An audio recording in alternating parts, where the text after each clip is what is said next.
Wagwan, is your humble host, Big Truck. Shout out to my main man, Ask a Brother Podcast. He's doing amazing things. Go to the King's channel, show him some love. If you're new to the channel, please subscribe. With that being said, conversation and reviews. He has some things to say. I have some things to say. And then the spirit of the universe is going to take us home. So grab your shoulder pads and your helmet, and let's get this work. Let's go. But the romantic standard elevates women in importance above men. There's a reason that men kneel to propose. It's a subservient place. The woman is elevated, moral purity flows through her. She decides who's a good man, who's a bad man. Those decisions aren't left up to men. And that became, after the Industrial Revolution, that became the standard across society. People quit marrying as a business deal, which it was for all of human history, and started pursuing their own hearts. But they didn't stop to think that infatuation, that form of love, if we want to call it love, is temporary. Yeah. And so we ended up thinking, well, if the love fails, then the marriage fails. So if the marriage fails, women need a way out of it, so men pass no-fault divorce laws for them so that they could get out of the contract and still take assets with them without anybody even doing anything wrong. It just, your feelings changed. And those are catch-22s. Because now you're writing the agreement for the woman to walk away and exit the marriage and take half your shit, which leaves you to nothing. But see, when you really look at it from an angle, what men sign up for, what do they really benefit?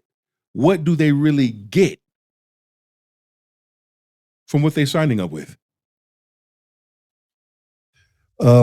We got here by training men from birth that their job was to protect, provide, and be subservient to women's needs. Man, we are going to cover both of those points of romantic love and gynocentrism. Let's start with romantic love.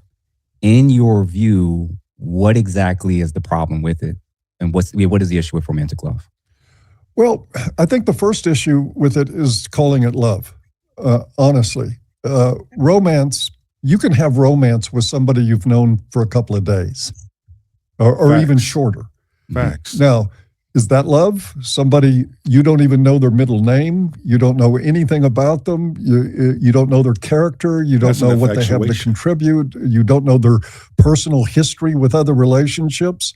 But yet we have this intense flood of neurochemicals and oxytocin and others that flood the brain and create this sense of longing and attachment and, of course, heightened sexual interest.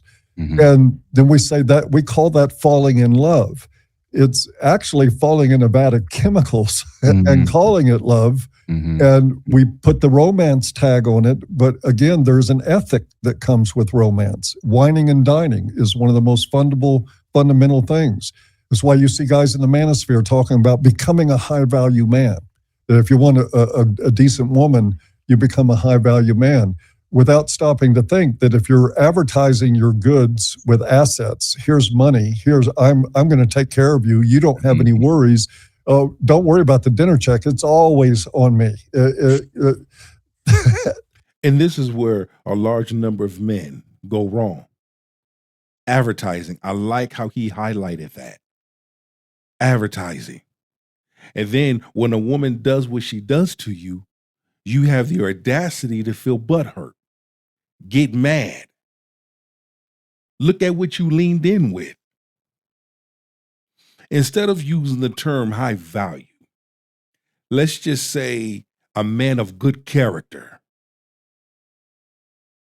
A man of good character is going to use wisdom, is going to know his place, and know who he is and whose he is.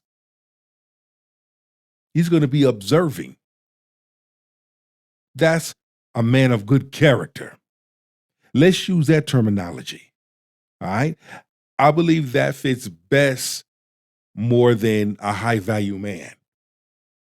Because at the end of the day, men's character is what's going to stand out. It's not about what you have, it's about who you are.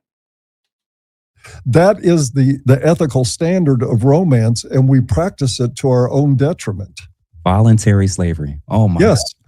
Yes, it is. Not just voluntary, begging for it, going out every night into bars looking to become a slave. Hold on, y'all. If y'all in the chat, if this brother is already cooking, please make sure that y'all let me know in the chat what if y'all are agreeing with a lot of the stuff that this man is saying. And then with gynocentrism, man. I think I finally heard of the word around like 2020. You know, and especially growing up in the Black community, we're so desensitized to it. I think we have it the worst. I agree. Right.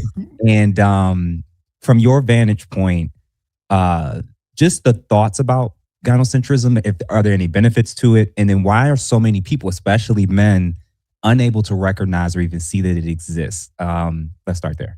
Well, yeah, there are benefits to women at the cost of them becoming infantilized. There aren't any really benefits to men that I can find. It's about sacrifice and denying yourself. I pointed to this in a recent podcast that as much as I admire the guy, Charlie Kirk told the world, you don't get nothing in a marriage. You are worth nothing. You don't get a dime until she's living on Easy Street. That's an insane ethic. But also, I kind of agree, especially when you marry the wrong woman. Now, when you marry the right woman, meaning when you marry a woman of good character,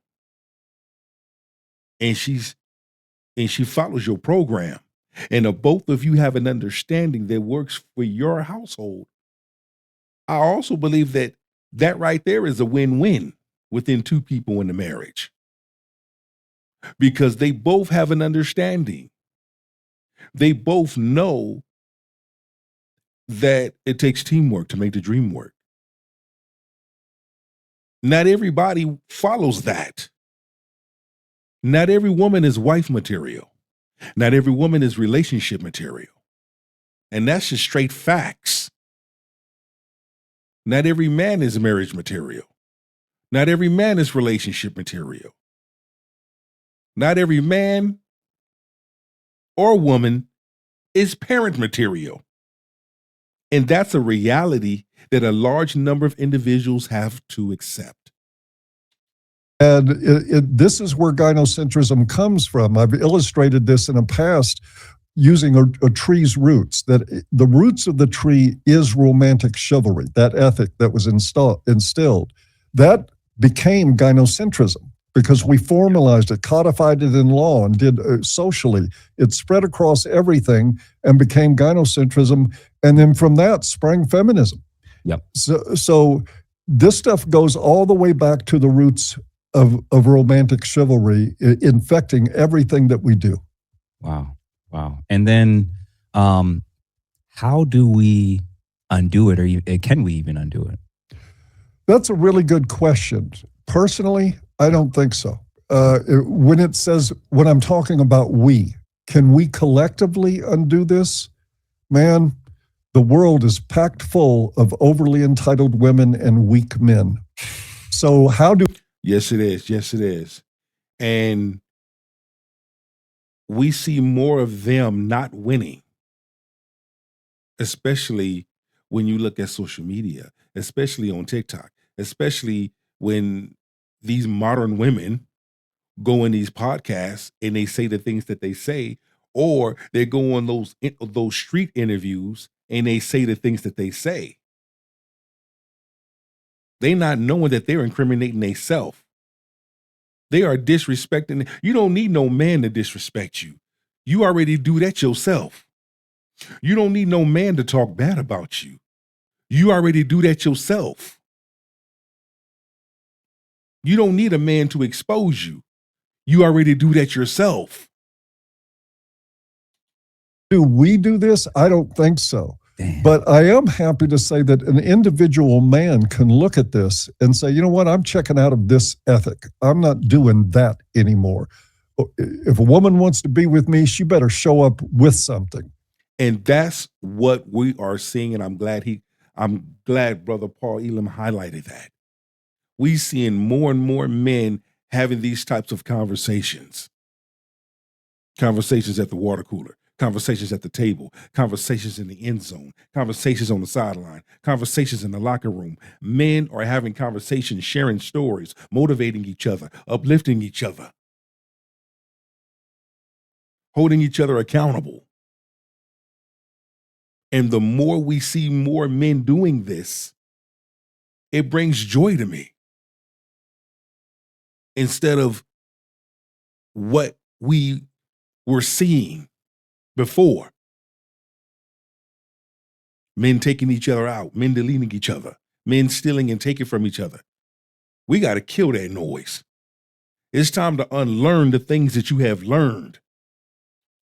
Not just her needs and a wish list from Tiffany's, which is what a lot of men get. But like, what do you bring to the table? And don't tell me you are the table, because you are not the table. And when I hear more women say that, I'm like, you already discredited yourself. And it's not, listen, what do you bring to the table? Are you going to meet me halfway? What are you willing to do on your end as I do on my end? All of those things roll together. As simple as that. Are you about family? Do you bring family to the table of a relationship? It all rolls together. But when a man says that, a modern woman gets in her feelings. But a woman of good character wouldn't have a problem with giving you an answer. Table is supposed to be the family. That's the table. Facts. Not Facts. one parent. And women that say they are the table, at least they're telling you in advance, if you've got two brain cells to rub together, stay away from me. Right. But right. I think that's the issue. There is no we recovering for this. I think we're heading for social collapse. And when it comes to dating in 2026, it is so challenging now as to where it was before when it came to dating. It don't matter if it's, dating apps or whatever the case may be. When it comes down to it, a large number of women have been sold a lie, a social media lie.